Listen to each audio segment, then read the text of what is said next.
I stood there at the window and watched as the car backed down the drive, turned right, and then disappeared down the street. I wondered why I wasn't more upset. I'd just seen 10 years of my life drive away.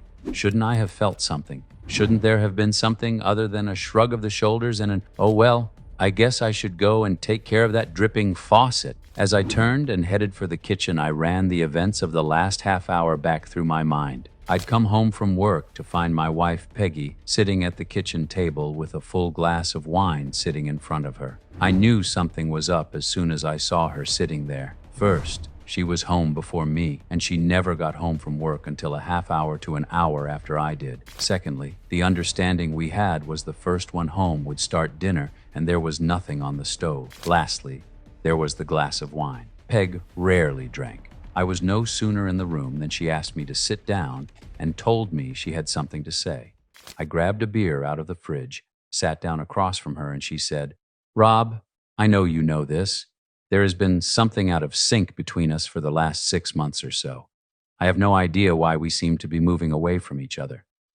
I don't know if it is something to do with me or something to do with you, but something is wrong. I've tried to talk with you about it, but all I get from you is that we are just going through a rough spot, and it will get better. I've decided that we need to separate. I'm not talking divorce, just a separation for a while. I think I need some space, Rob. I need to get away, look at my life, and see if I can figure out where the disconnect between us is coming from. You can use the time we are apart to look at the same thing from your angle." "Oh, come on, Peg. It isn't that bad. Sure, we are having some problems. What marriage doesn't? But two people can't work out problems if they are away from each other and not talking." "Talking isn't going to help, Rob. You only see one problem with our marriage. As far as you are concerned, the only problem we have is that we aren't making love. Your solution to the problem is for me to get naked and let you have your way with me. As far as I'm concerned, there is a lot more wrong. We don't make love anymore because I don't want to. We don't snuggle or cuddle anymore because I don't want you touching me. And I don't know why I don't want you to touch me. I still love you. I love you as much as I did on the day we were married, but something is wrong and I don't know what it is. I need some space, Rob. I need some time alone so I can figure things out." "So you want to pitch 10 years of marriage out the window?" "No, Rob. I just think we need to spend some time apart. I've already packed my stuff in my car. I'm going to stay with my sister until I can find me a place. I'll call you once a week to keep in touch." She stood up and said, "I have to go. I told Mary that I'd be there by 7. She turned and walked away without even offering to kiss me goodbye, and that in itself told me where I stood. It didn't take long for the word to get around that Peggy and I had separated. Most of our friends were sympathetic and went out of their way to try and cheer me up. Peggy called me once a week and asked me how I was, and I would say I was managing, and then I'd ask her how she was, and she would say that she was okay. Then I would ask her if she were ready to come home yet, and she would tell me not yet. Peg had been gone for 6 weeks when I started hearing things, disturbing things. Things like she had a live-in boyfriend. I didn't want to believe that. I wanted to believe that things were like she said they were, that she just wanted some time alone to get her head straight and then she would be coming home. I kept hearing things, so I decided to check out the rumors. I'd find out where Peg was staying, do a little snooping, and put the rumors to rest. But no one could tell me where she was staying, either couldn't or wouldn't, and I began to think that something about the situation stunk to high heaven. I was having dinner with my friend Tom and his wife Tanya, and I voiced my concerns and let slip that I was going to hire a private detective to find Peg and either confirm the rumors or disprove them. I saw Tom look at Tanya, and I saw her give him a little nod. "Save your money, Rob," Tom said. "The rumors are true. Most of the people who know you know what is going on, but they like you too much to tell you." "Tell me what?" "That Peggy left you to live with Adam White." "Adam White? Who the hell is Adam White?" "I've never heard of him." "He works with Peggy." "And she just up and left me to go and live with him? That doesn't make sense. If she was going to do that, why didn't she just divorce me? What's with the separation nonsense?" "You know Peg, Rob, she plans, makes fallback plans, and then makes plans for if the fallback plan doesn't work. She has been seeing White for almost a year, and I guessing that she did this separation thing so she could come home if living with White wasn't as good as having an affair with him. And everyone knows this, but no one would tell me. Gee, gosh, oh golly, what a great bunch of friends I have. I stood up and threw my napkin down in the center of the table and said, "Thanks, bunches. I'll see myself out." And I left their house. On the drive home, I thought about what I had just learned. No sex with Peg for over a year because she didn't want to make love with me. No snuggling for over a year because she didn't want me touching her. And all the time she was hanging horns on me. Like a fool, I sat at home like a good little boy and behaved myself while I waited for the unfaithful, cheating woman to come home. And all my friends, my wonderful friends, knew all about it, and they just let me sit there, stare at the walls, and wait. Well, the waiting was over. The next morning, I made an appointment with the Corliss Investigative Agency and gave them a retainer.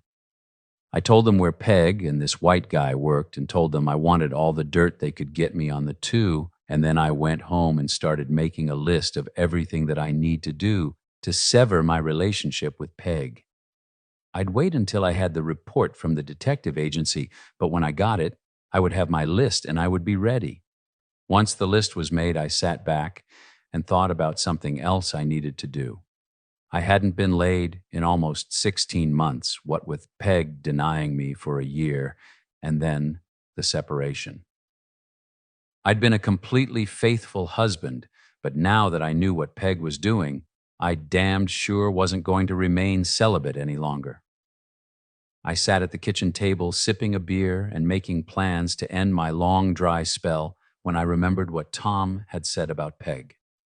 She planned everything. After living with her as long as I had, I knew that was true. To me, that meant that she had plans for what to do if I found out about what she was doing. Plans based on how she thought I would respond to finding out, and the biggest plan of all, how to sock it to me if she decided that living with White was what she really wanted to do.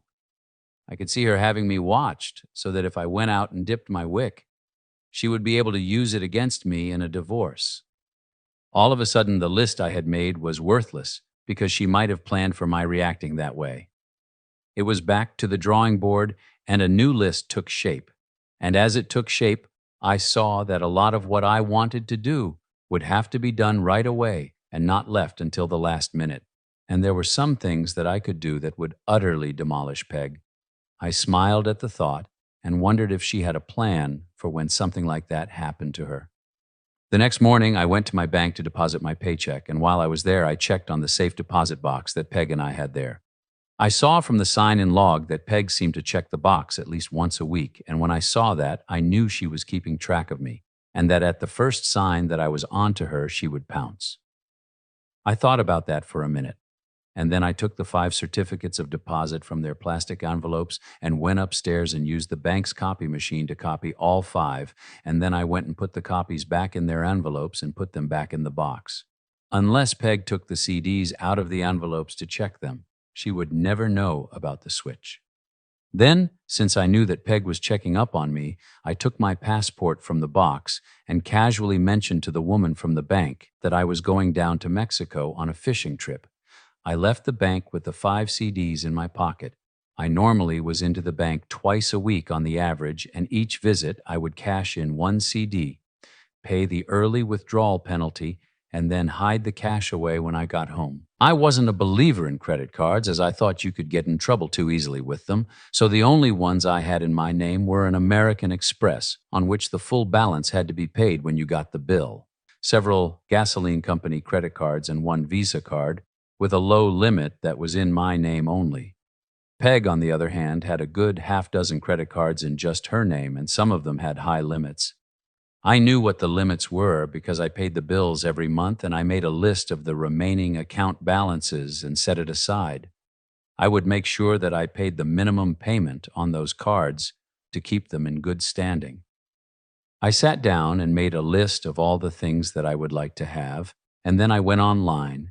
And over the course of the next couple of weeks, I went on a spending binge using Peg's credit cards. When I bailed, she would be saddled with the credit card debt. and I intended to see that it was considerable. I updated my computer and got a new Dell with all the bells and whistles. I bought a Remington 700 on eBay and a whole bunch of other stuff like a digital camera and a state-of-the-art cell phone that did everything but cook my dinner. The house was Peg's. It had been left to her by her parents, so I would have no claim on it, but we had used it as collateral for an open line of credit when we put in the swimming pool and hot tub, and both of our signatures were on the account. We had paid off what we had borrowed, but the line of credit was still open. If I timed it right, I could draw on that line before she knew what I was doing. I had wondered why, when she decided that we needed a trial separation, she packed up and left me in her house instead of asking me to leave. Now I knew if I was still in the house, I would obviously be expecting her to come back. I would obviously see this separation as something that wasn't going to last. Next, I closed out my 401k at work, paid the penalty, and squirreled away the cash. Then I sat back and waited on the private detective's report. The one thing I couldn't figure out how to do was get my ashes hauled. I couldn't take the chance that Peg had someone watching me to see if I did go looking. I decided what I would have to do was leave town on the weekends to go on fishing trips. She knew that I loved to fish and that I went quite often, and she knew from the catches I brought home that I did actually go fishing, so I doubted that she would pay a private detective to follow me. No need for her to get too carried away, right? After all, wasn't I stupid? Hadn't she been pulling the wool over my eyes for over a year? It was a Friday, and I was just getting ready to leave work when I got a phone call from Tanya asking me to stop by their house on the way home. I tried to beg off, but she told me that it was important. So even though I really didn't want to go there, I said I would. When I got there, she let me in and led me into the living room where I found Tom sitting in an easy chair. He got up and offered me his hand, and I shook it, and then he told me to sit down and get comfortable while he got me a beer. Tanya needs to talk with you, Rob, and you need to know that I'm 100% on board with what she is going to say. He left the room and headed for the kitchen, while I gave Tanya a questioning look, and she said, "In a minute, Rob. You're going to need some beer in you for this." Tom came back and handed me a Bud Light and said, "I've got some errands to run, and I probably won't be back before midnight. Catch you later." And he headed for the front door, and I heard it open and then close behind him. The door closing was Tanya's signal to start talking. "Rob, you heard us when you stormed out of here the night you were here for dinner." I started to say something, but she held up her hand and said, "Let me finish. You were justified, but it still hurt. In our defense, all I can say is that we like you a lot, and we didn't want to be the ones to hurt you. In our defense, all I can say is that we like you a lot, and we didn't want to be the ones to hurt you. It gets a little complicated, in that we are friends with Peg also, and we were hoping she would get her head on straight and go home to you where she belongs. We know you love her, or at least you did love her, but we didn't know if it was enough for you to forgive her, so we kept quiet. If you got back together and you didn't know, you could have gotten on with your lives without having to worry about forgiving and forgetting. That's it. That's our apology, but that is only part of why Tom and I wanted you to stop by. We know you, Rob, and we know what kind of a guy you are. You would no more cheat on your wife than you would rob a bank. How long has it been since you last had sex?" The question caught me totally off guard. For the first time, I noticed how Tanya was dressed. Low-cut blouse that showed off her ample cleavage, short skirt and high heels that showcased her marvelous legs, and friend or no friend, I couldn't help but get a hard on. Then I remembered Tom's "I'm a 100% on board" comment, and I had an idea where things were going. In a subdued voice, I told her that it had been a year and a half. She leaned toward me, and I got a look down inside her blouse as she huskily said, "I'd like to change that, Rob. Tom's my friend Tanya. I can't do that to him." I started to get up, but she grabbed my arm and pulled me back down. "Tom's okay with this, Rob. That's why he left, to give us some time alone. This isn't pity or mercy, Rob. Tom and I have talked this over for months now. You have something we want, so hopefully I can help you and you can help us." "I don't understand what you're saying." "To be blunt about it, Rob, Tom is sterile and we want a child. We want you to give me one." I was stunned. I sat there and stared at her speechless. When I finally did find my voice, I said, "You just said that you knew I wouldn't cheat on Peg." "Yes," she said as she laid a hand on the lump in my trousers. "But that was before you knew what Peg was doing. Now that you know, you are released from your vows to her." "Why me?" "We want it to be someone we know and not some anonymous sperm donor. We are also going to want you to be part of the child's life. You will be the godfather and will always be around as Uncle Rob." "This doesn't make any sense, Tanya." "Of course it does. What if something happens to Tom and me? Who better to take care of the child than Uncle Rob? On the bad side, God forbid. What if the child needed a liver transplant or something like that? Could we find the anonymous sperm donor? And even if we did, would he help? If we got on a waiting list, how long would we have to wait to find a donor who would be a match? No, Rob, we've thought it through. We want you to be a part of our family. On the other side of the coin, are you going to tell me that you don't find me sexy?" She started touching me and said, "This says you do," and then pulled me closer into her. "There are benefits to being the father of my child, Rob. We will have to make love many, many times to make sure that I get pregnant. I won't limit you to just the days I'm most fertile. In fact, I won't even tell you when they are. It could take weeks, Rob. Weeks and weeks. And you have been without for how long?" "We will help each other, Rob," she said as we began. It had been a long time for me, and I knew that I wasn't going to last long. "Now we can go into the bedroom and do some serious baby making," Tanya said. All my reservations about what was happening had disappeared, so I got up and followed her into her bedroom. We watched each other undress, and then Tanya got on the bed and spread her legs wide. From what I've read, the hotter the sex, the more receptive the womb is to the invasion of sperm. No loving and tender stuff, Rob. Use me, make my blood rush, make me scream and beg. She reached down and said, "Put it in, Rob, breed me." I climbed on the bed, picked her legs up, and put them on my shoulders, and we had amazing sex. The second time lasted a lot longer than the BJ, and as soon as I came, Tanya grabbed a pillow and stuffed it under her bum to elevate herself so my sperm could flow down into her. Looking at her lying there pushed up like that made me start to harden, and as I slipped into her for the second time, I was hoping that it wouldn't take so I could come back and do it again. The second time she clawed at me, bit my shoulder, and begged me to do it hard, and I was sweating bullets when I finally came. Once more, she stuffed the pillow under her bum when I pulled out of her, and then she said, "One last time, Rob."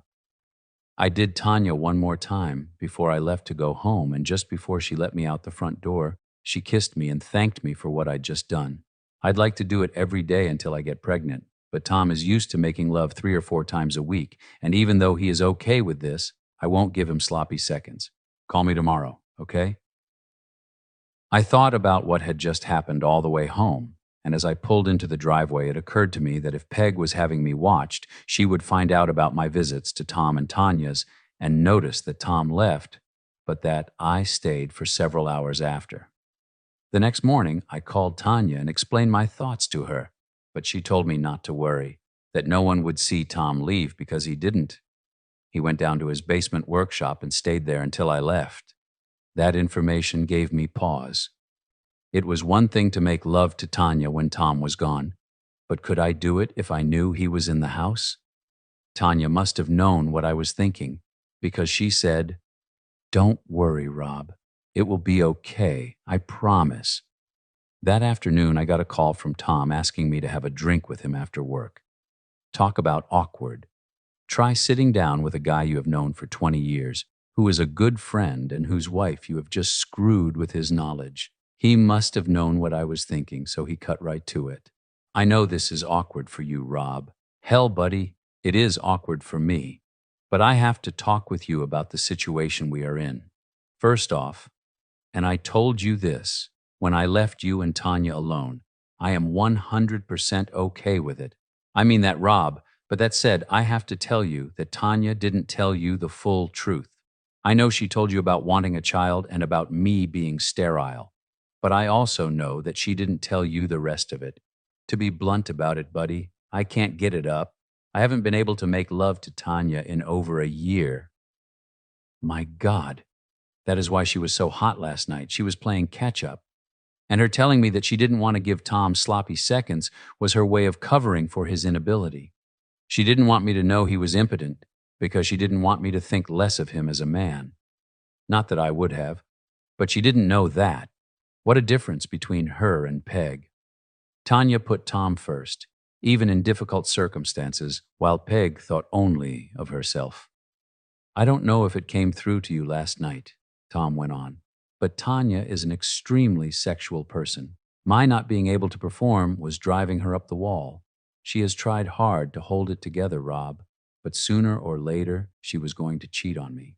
I know that seems harsh, but that is what would happen. I know she loves me and that she would do her best to hide her cheating from me, but I would know. How could I not? If she got laid, she wouldn't be climbing walls anymore and I would notice.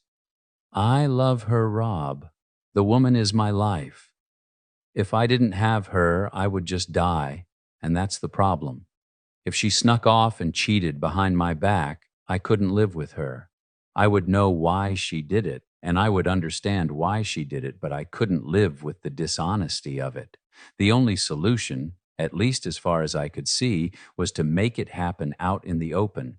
But Tanya isn't the kind of woman who would agree to taking a lover and going into the bedroom while I sat in the living room and watched TV while she took her lover. She could probably have done it with a stranger in a motel room with me not knowing, but she couldn't just do a guy with me knowing, and then a different guy the following week and another, the week after that. What we needed was someone steady, someone we both liked and were comfortable with. We sat down and made a list of possible candidates, but couldn't agree on anyone. We kept coming back to you, but we were afraid that if we started with you and then Peg came back home, it would stop and we would have to start back over. And Peg would eventually come back to you. Everyone who knows Adam White knows that he is an a-hole, and Peg would soon find out and go home to you secure in the knowledge that you had no idea of what she had been doing. I have no idea why she thinks you are that dumb. I can only guess that she thinks you love her so much that the thought would never occur to you that she might be up to something. I had to chuckle at that. She pretty much read me right because that is just the way it went. And it was only because the separation was dragging on that I finally tumbled to the fact that something wasn't kosher. Well, you do know now, and I know, even if Peg doesn't, that now that you do know, she is history. I know you won't take her back now under any conditions. That freed Tanya and me up so that we could approach you. Tanya and I want a child, Rob, and Tanya needs a steady sex life. And until the doctors can find and fix my problem, someone else is going to have to provide that sex life for her. I know it sounds silly to say this, but you making love to my wife is going to save my marriage. You just have to get comfortable with the idea that I know and that I'm all right with it. I didn't know what to say. The whole thing was so off the wall that even though it had already happened once, I was still having trouble believing it. Tom stared down into his drink and then looked up at me and said, "It kills me not to be able to take care of my wife, Rob, but it would kill me if I lost her. I need you to do this for me, bud. I really do. Can I count on you?" I stared at him for a few seconds and then nodded my head. Yes. Sunday, I had Tom, Tanya, and 3 other couples over for a barbecue, and when the other couples had gone, Tom went into the den and played on my computer, while Tanya and I went up to my bedroom. By the time I was undressed, Tanya was lying on the bed, legs spread wide, and imploring me to hurry. "No, baby, no need for that, no need for that, because I'm already hot and I need it." My house, Tanya, and in my house and on my bed, we do it my way. I kept her legs up on my shoulders so gravity would help my little guys in their race to her core in search of her egg. After maybe 30 seconds, I told her to put a pillow under her butt, and then I let her legs down. Tanya looked up at me and said, "Peg walked away from this? The woman must be crazy or stupid." With that stroke to my ego, I just had to justify it, so I swung her into missionary, and as she said, "No, Rob, I need it to do its job," I laughed and said, "If any is still there around the opening, it isn't going anywhere anyway." And 5 minutes after that, I was driving deep into her for the second time. I saw that Tom knew what he was talking about when he said that Tanya was a very sexual person. She got a third time out of me before I walked her and Tom to their car. Tom shook my hand and Tanya kissed me on the cheek, and we all agreed that the day had been a success and that we should do it again sometime soon. Anyone watching would assume that we were talking about the barbecue. Monday afternoon, I met with John Abbott from the Corliss Agency, and as he handed me the report, he said, "I'm sorry. Every time I do one of these things, I hope it is all a simple misunderstanding and that nothing is going on. But there is no doubt here. Your fee also covers our court appearance on your behalf if what you decide to do goes to trial." I shook his hand and left his office, and on the drive home, I wasn't near as enraged as I thought I would be. It was probably because I had already accepted that it was true, and that by the time I got the report, I had settled everything in my mind. What was I going to do about the situation? Nothing that I had not already done. The only thing left for me to do was time the draw on the house line of credit so Peg wouldn't know about it until it was too late. I would see an attorney and get the papers drawn up, but I would hold off on having them served until I was ready. For the next 5 weeks, I saw Tom and Tanya 3 or 4 times a week, either at their house or mine. They let the word out that I was going through a rough patch and that they were spending time with me, trying to cheer me up. I got my weekly phone call from Peg, but I stopped asking her how she was and when she would be coming home. Finally, I'd had enough. I wrote checks against the line of credit, and as soon as they cleared, I found an apartment, moved out of the house, and had Peg served with the divorce papers. They cited irreconcilable differences instead of adultery. I did it that way so that Peg wouldn't know that I knew about White. She would see it as my way of trying to push her into deciding to come home. She would call me, feed me a line of nonsense about how I was overreacting, and then she would probably suggest that we meet someplace for a drink and to have dinner where she would try and calm me down and talk some sense into me. I would agree to meet her, listen to her, and then tell her I would think about it. It would buy me several days for the line of credit checks to clear, and for me to clean out the checking and savings accounts. It went just how I thought it would. First, the phone call telling me that I was being unreasonable, that there was no need for me to get attorneys involved. I told her that I was tired of the neither fish nor fowl situation. "You don't want to be with me, so it is time for me to accept it and move on with my life." I agreed to meet her at Angelo's. It was the first time I'd seen her since she walked out on me, and she looked good. I was going to miss her. Strike that, I did miss her. Since it was obvious to me that I did still love her, but even if she came back to me, I knew that there was no way I could ever live with her again. I didn't tell her that, though. Instead, I sat there and listened to her as she fed me a line of nonsense. She was seeing an analyst and she was helping Peg understand blah, blah, blah, and Peg was making good progress and all she needed was a little more time. "I know it is hard on you, baby, but it is just as hard on me. Please, baby, please, just a little more time." I told her I would think on it and let her know. I waited 2 days and then I called my attorney and told him it was time to go to step 2. He quashed the divorce papers and sent Peg a notice that the filing had been canceled. I got a call from Peg at work thanking me and telling me that I wouldn't regret it. I smiled, knowing that I didn't regret it, but that she didn't know why. But she would soon find out. That night I had dinner at Tom and Tanya's, and after dinner Tanya and I retired to her bedroom. And as Tanya spread herself for me, she said, "Can we make love tonight instead of doing it dirty? I'd like to make love to the father of my child." "Are you sure?" "Positive. The home test told me Tuesday, and the doctor confirmed it this afternoon. You are going to be a daddy." We only did it once that night, but it was a long, slow, and very satisfying session. When it was over, I told her it might be a while before I saw her again. I'm going to end the farce with Peg and White this week, and I may have to leave town for a while.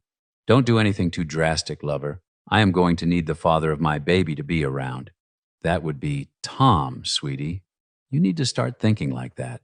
You know what I mean, lover. Just because I'm bred doesn't mean I'm not going to need you anymore. Adam White, the man who was sleeping with my cheating wife Peg, was a member of the Fraternal Order of Eagles, and since he had been elected Sergeant at Arms, he had never missed a meeting. He left that Wednesday's meeting in a good mood, as after talking to several of the more influential members, he believed he had a shot if he ran for higher office in the order. He was in that good mood when he got out of his car in the parking lot of his condo. He locked his car door, turned, and felt a blinding pain before everything turned black. He was found by a neighbor who called 911, and the paramedics who responded to the call rushed him to the emergency room at the hospital, where it was found that both of his arms and both of his legs had been broken, and there was damage to his genital area so severe that both of his testicles had to be removed. He was in great pain when he opened his eyes and saw he was in a hospital room and discovered that he couldn't move. He was in great pain when he opened his eyes and saw he was in a hospital room and discovered that he couldn't move. He had casts on his arms and legs and was in traction. He saw Peggy standing next to his bed with a horrified expression on her face before he faded out again. I wasn't there when it happened, of course, but I received a full description of what occurred when the man walked into the room, walked over to Peg, who was standing next to the bed and looking down at White. The man asked her if she was Margaret Olson, and when she said yes, he handed her some papers and told her she had been served. She looked confused as she opened the envelope and saw that she was being sued for divorce, only this time the grounds were infidelity. She looked at the word infidelity and then at the wreck lying on the bed in front of her, and her face lost all of its color and took on a horrified expression as she understood what it meant.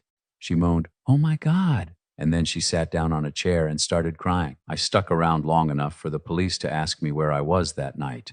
It turns out that I was at a poker game that started an hour before the Eagles meeting and lasted until an hour after White was admitted to the hospital.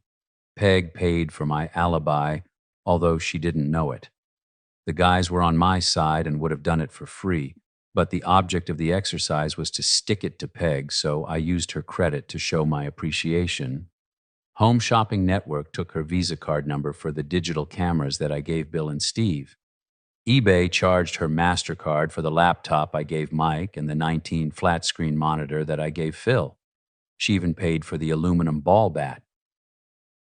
I had 6 weeks of vacation and 3 weeks of comp time coming to me, and I took a 2-month leave of absence in conjunction with that time, and when the police were satisfied that I had nothing to do with White's misfortune, that they could prove anyway, I made arrangements to leave town and take a fishing trip down in Mexico. Before I left, I told my attorney not to push the divorce and just let it lay there until Peg started fighting it and then drop it. We would stay married, but I would have nothing to do with her. I called Tom and Tanya once a week to see how things were going, and they told me that Peg had moved back into the house, and as far as anyone could tell, true love must not have been in the cards for Peg and White, because she never went back to visit him after the day she was served while standing next to his hospital bed. The maxed-out credit card bills must have started hitting the mailbox, and she must have found out that the savings and checking accounts were dry, the line of credit was pegged out, and that the CDs in the bank deposit box were fake, because the next word I got was that Peg was frantically trying to find me, and no one could tell her where I was. My boss, who knew the full story, told her I was gone when she called him, trying to find me. He told her that I just came in one day, said I was leaving, and asked for my check. Basically, what he did was lead her to believe that I had quit without notice. He didn't tell her that, but he did lead her to believe it. A call to my attorney demanding that he set up a meeting with me got her the information that I had dropped the divorce action, paid him off, and that he no longer represented me. She had no choice. 4 months after I had left on my fishing trip, she filed bankruptcy. She ended up losing the house, and she had to give up her Lexus and start driving a used Geo. Once I heard that I came back from Mexico, got an apartment on the other side of town from where Peg lived, and did my best to stay away from places where she might see me. Tanya was 5 months pregnant and looking sexier than any woman had a right to look, and we picked up where we left off. This time, though, we didn't have to worry about whether or not someone was keeping tabs on me, and 2 or 3 times a week, she spent the night at my place, or I spent the night at hers. I was back 2 months before Peg found out, and one day when I got off work, I found her waiting in the parking lot for me. She got out of her car and headed for me, but I ignored her, got in my car, and pulled out of the lot. In the rear view, I saw her hurry to her car, and I slowed down so she would be able to keep me in sight. I'd have it out with her, but not in the parking lot at work. I kept my speed where she would have no trouble following me, and about 10 minutes later I pulled into the lot at Bud's Bar and Grill. I was inside by the time she got parked, and I was sitting at the bar ordering a Bud Light when she came in, looked around, saw me, and headed toward me. She was already mouthing off as she approached. "Don't think you can run from me, you animal."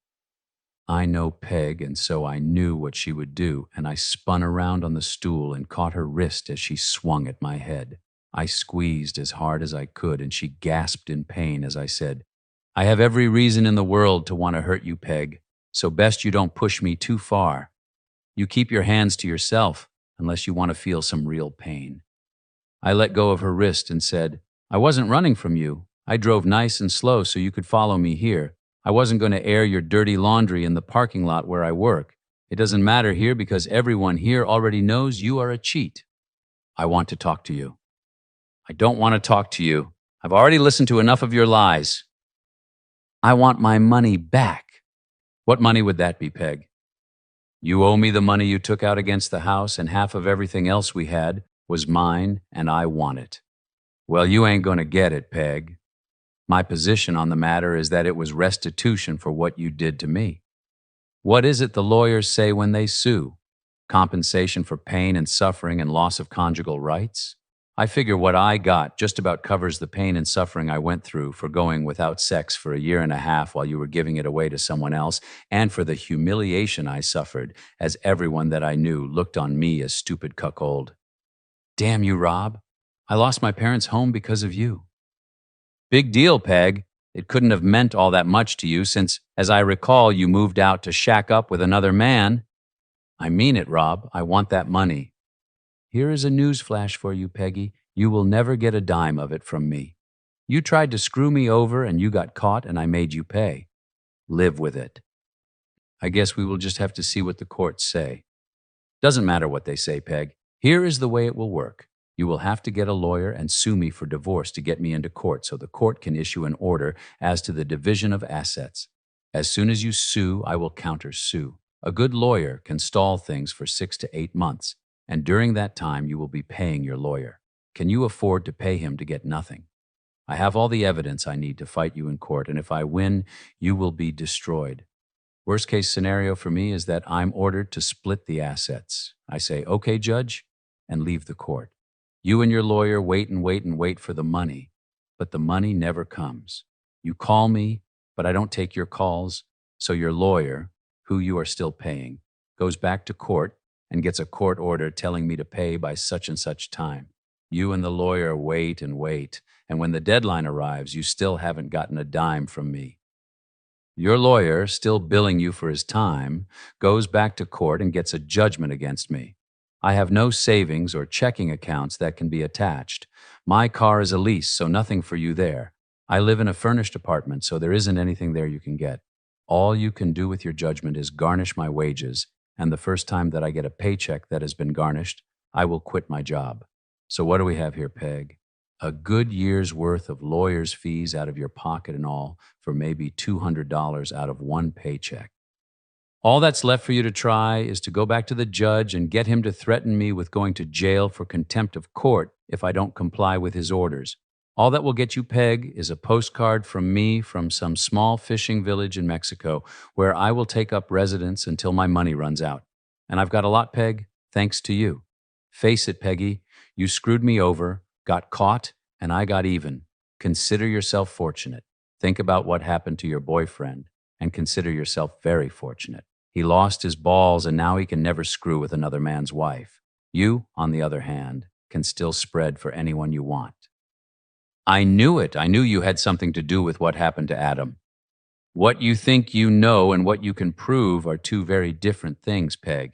By the way, how are things going with your love affair? From what I hear, you haven't seen the poor man since his first day in the hospital. What would be the point? You took away the only thing he had going for him. Oh, that's cold, Peg, even for you. It's the truth. He was extremely well endowed, and he was a marvelous lover, but I would have tired of him eventually and come home. Oh, gee, Peg, if only I had known. All of the unpleasantness could have been avoided if I had but known that someday you would have come home to me. Oh, damn. I guess by my actions I messed that up, didn't I? I'll have to carry that regret to my grave.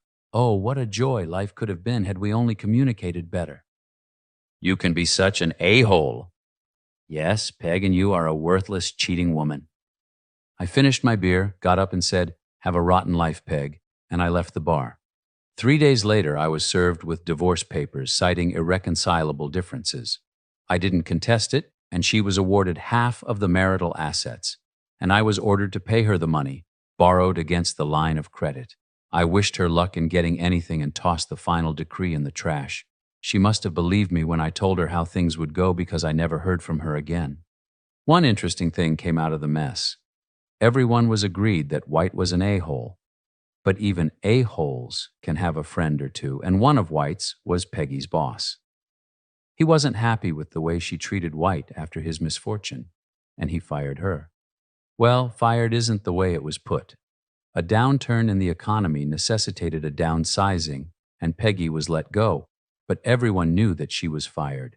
She couldn't find work in our area, so she relocated to California where she had some relatives, and no one, not even her sister, has heard from her since. There is one more chapter to the story. It was a sad ending, but at the same time a glorious beginning. Tanya had a beautiful baby girl, and Tom doted on her and spoiled her rotten. Uncle Rob was a constant visitor and spent many, many hours crawling around on the floor with little Martha. Tom never told Tanya or me the full story. He knew why he had erectile dysfunction, but he hid it from Tanya. He had cancer, and it didn't get caught in time, and the cancer spread. Following his funeral, Tanya handed me an envelope addressed to me. It was addressed to me, and written across the front of the envelope were the words, "For Rob's eyes only." I looked at her, and she shrugged and said, "I have no idea. It is addressed to you, so I haven't seen what's inside." I opened it and read, "Hey, bud, if you're reading this, I'm gone. There was a reason I picked you. Yes, it was me, not Tanya, to father our child. I knew I wouldn't be there for them, and I wanted someone I knew I could trust to be around to watch over them. I knew I could count on you, so you got elected. Don't let me down, bud. Take good care of our girls." I handed the letter to Tanya, and she read it and started crying. I took her in my arms to comfort her, and when she was all cried out, she asked me what I was going to do. "I'm going to do just what he knew I would do. I'm going to take care of my girls." 6 months later, Tanya and I were married.